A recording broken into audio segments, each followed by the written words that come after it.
I want to talk about racism and the way that left views racism. And like just a couple seconds ago, you said reverse racism, and I think that is going to play a lot into my conversation.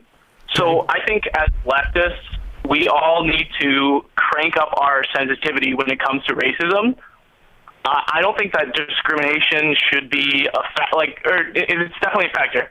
I don't think discrimination needs to occur for racism to exist. I don't think that anyone should have a race. I don't think anyone should claim race at all in their personal identity. I think to claim race, and mostly I'm looking at this from a social point of view, I think to claim race is in and of itself racist.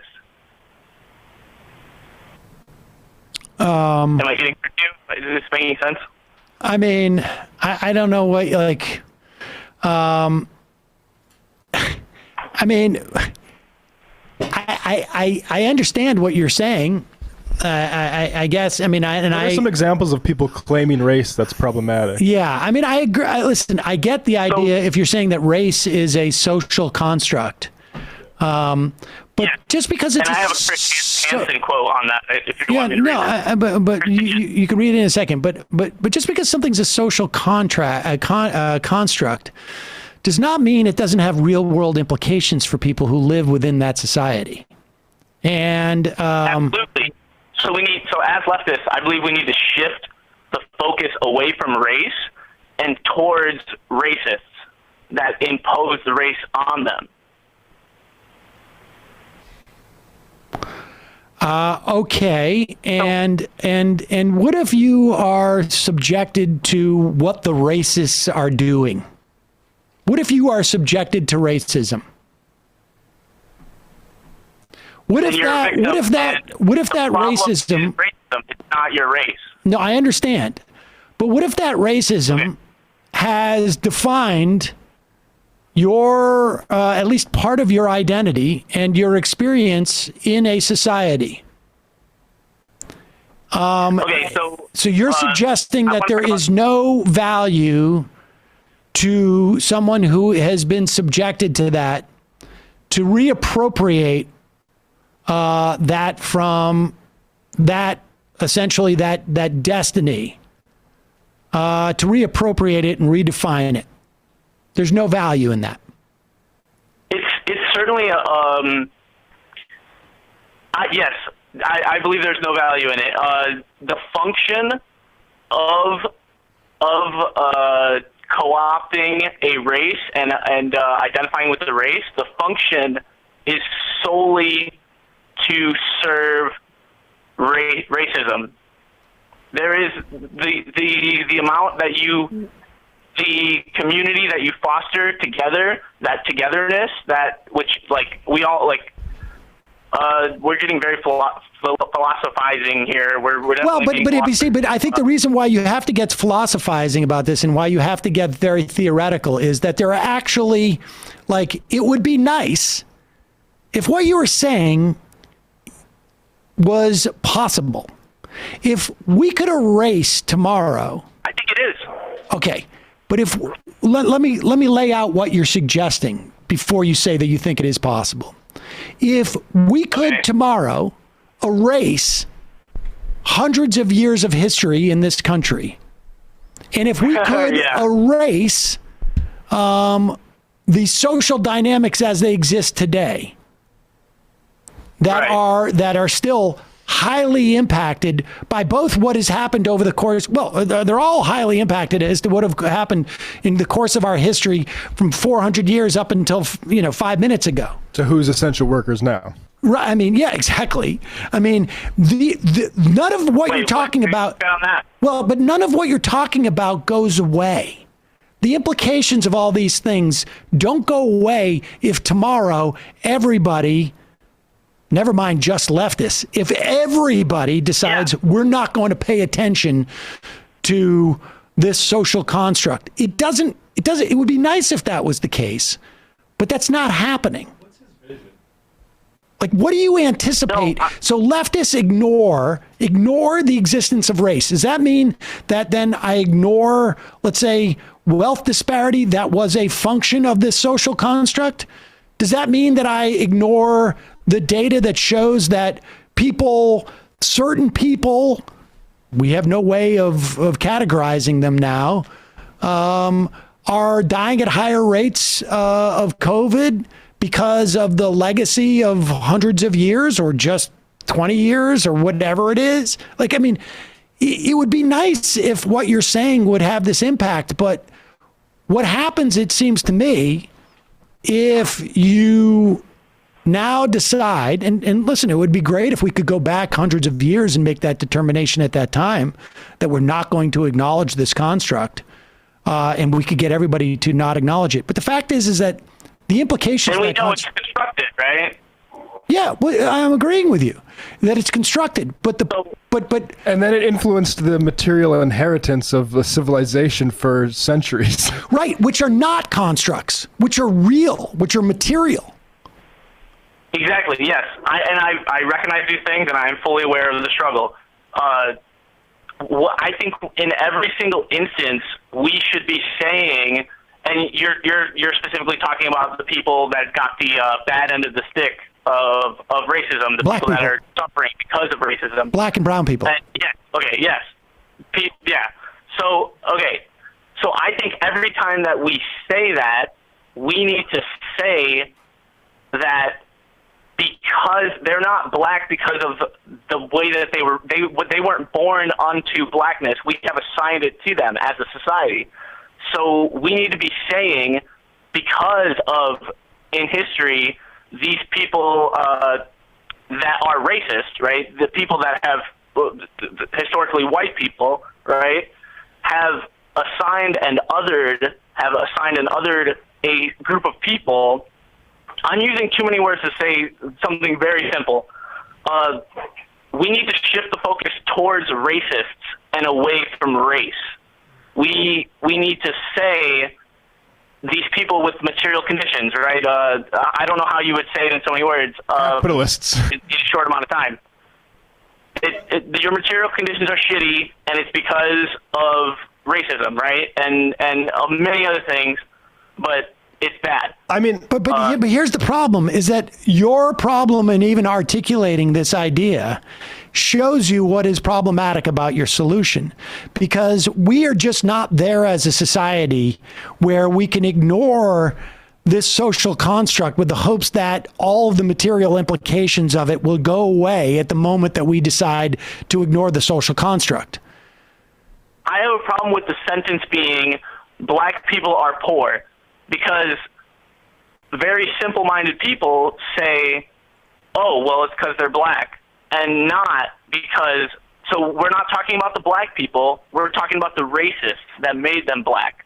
I would say, so let me just modify what you're saying a little bit. I don't think you can focus on racists without focusing on racism. I think you need to focus on the labor coercers who instituted racism, right? So like York, the slave of Lewis and Clark, who was brought up the Missouri River. He wasn't brought up there so they could be racist to him. He was brought up there so he could do all the hard work and stuff, right? And that's like, I think if that's what you're saying, I do think that should be foregrounded a little bit more, because I think you can emphasize the social construct of race in a way that obscures that they weren't doing this just because they were racist. They're doing this because they had work to get done, and race is a very useful technology for exploiting entire groups of people because of, you know, the implicit violence of, if that slave person tries to run away, everybody else around them will attack them. But here's the thing, and this is we got a couple IMs about this. Someone says, I think the caller is trying to say, stop conceptualizing yourself as a member of a race. And he says, yes, but that's fine for whites, but it's impossible for minorities due to the built-in impacts of racism. The point being, and this is my point, is that black people don't get that choice. They never had that choice. Yeah, that's the problem. That is the problem. It is the problem, but until you get the material dynamics to change, you're putting the cart before the horse. Well, maybe I'm just an ideological. I only have my words. I'm kind of poor myself, and this is all I got, Sam. Like, I can't go out and give money out to all these people. I can't solve that. No, well, you can't solve that, but I'm suggesting that just having people try and pretend that society is not treating them in a different way because they're black, or that their destiny is not in some way shaped by the fact that they're black in this country, is not enough. And it's not the sequencing is wrong. I think that everyone would agree, everyone, like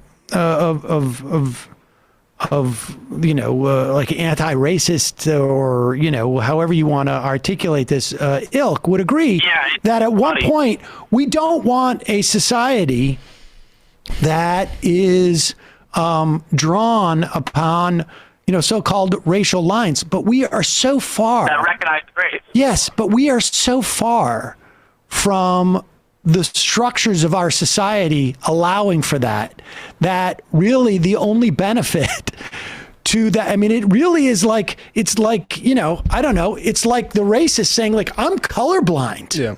Yeah. I mean, that's basically like what I understand. Right, but you easily open up the door to fascist dog whistles and all types of things. But I think this is the thing. Wait, I'm sorry, I didn't get you that last part. You open the door to fascist dog whistles. It can open the door to fascist dog whistles. What could? If you say, "Oh, I'm colorblind," and then you just start using some other word to say, the minorities or whatever. Right. But my point is that like, okay, it's good for you to be colorblind. Right. I mean, it's like me saying here, I'm going to walk a mile down the road and we're going to run a 3-mile race. And when I get down a mile on the road, I'm going to go, all right, let's start. Don't refer to yourself as the guy who's a mile behind me. And just because, there is, whether you recognize race or not, there is an existing material dynamic that is both ongoing because of the structure of our society and exists. Or is bad if we need to solve poverty. Not just how I just took race away from that. Well, I mean, I think we do need to solve poverty, and we do need to solve like all of these structural differences in the context of our society.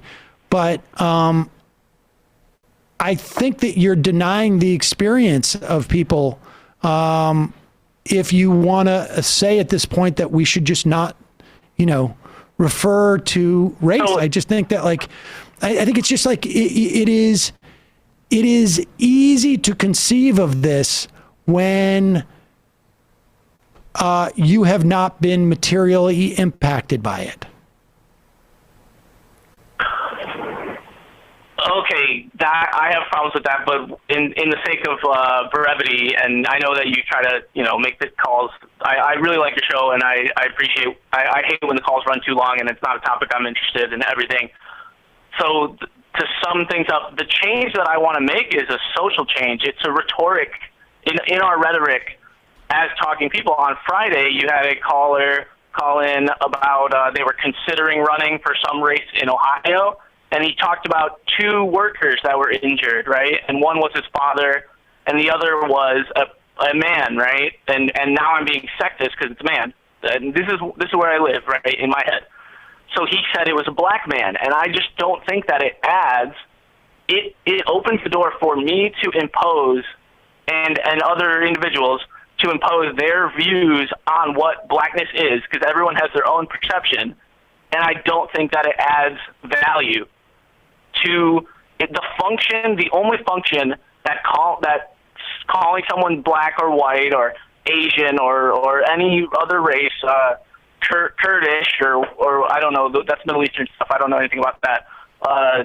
Let me ask you this. The only function is to serve racism. The only function is you acknowledge how society views that person, and you live in reality. Basically, you're acknowledging a dynamic that exists. It's real.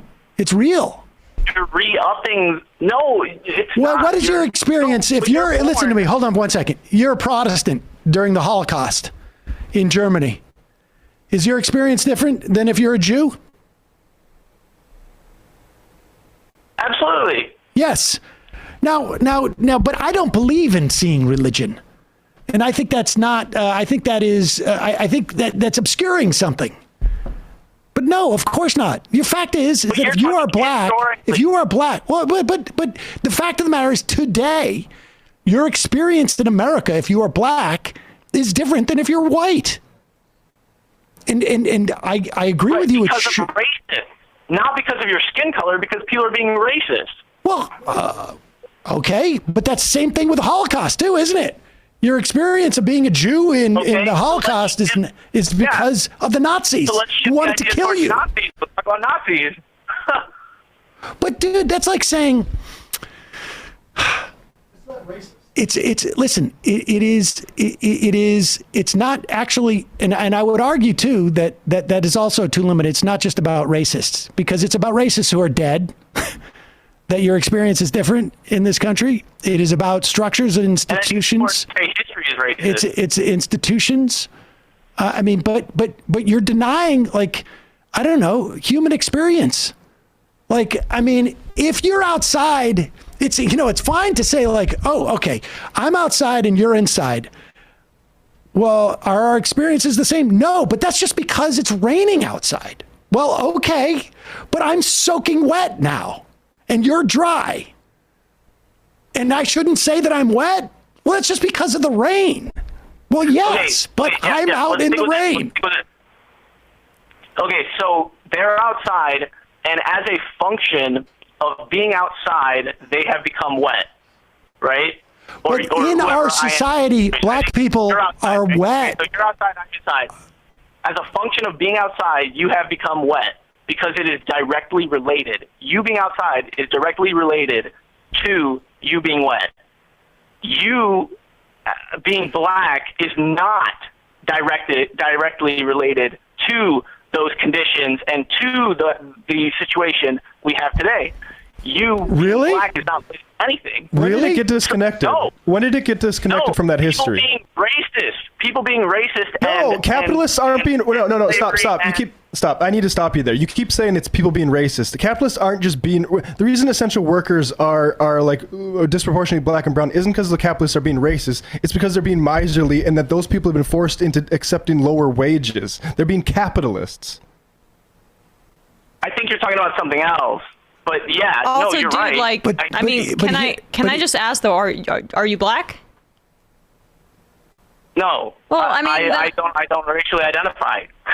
Well, I know, but like that's really easy to say. I mean, like I think that you could maybe just kind of have a moment where, and it seems like your heart's in the right place, but you just like look at your own experience and see how it may allow you to view this through a theoretical and impractical lens, in my opinion. And here's the point. You could say that it's because of the racists, but that is the point is that in my analogy, there's no inside for me.